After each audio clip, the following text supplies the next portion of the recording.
ঝিনাইদহের হরিণাকুণ্ডুতে performance based grants for secondary institution স্কিমের আওতায় মেধাবী শিক্ষার্থীদের মাঝে পুরস্কার বিতরণ করা হয়েছে।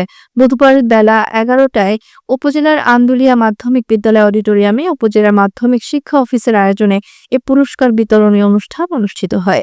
শ্রীপুর মাধ্যমিক বিদ্যালয়ের প্রধান শিক্ষক জাহাঙ্গীর আলমের সঞ্চালনায় অনুষ্ঠানে সভাপতিত্ব করেন জেলা শিক্ষা কর্মকর্তা মোহাম্মদ লুৎফর রহমান।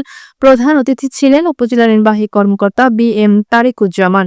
অনুষ্ঠানে বিশেষ অতিথি হিসেবে উপস্থিত ছিলেন সরকারি লালন শাহ কলেজের ভারপ্রাপ্ত অধ্যক্ষ মোহাম্মদ শরীফুজ্জামান, উপজেলা মাধ্যমিক শিক্ষা অফিসার আব্দুল বারী এবং উপজেলা বিএনপির সভাপতি ও কেন্দ্রীয় শিক্ষক নেতা আবুল হাসান মাস্টার।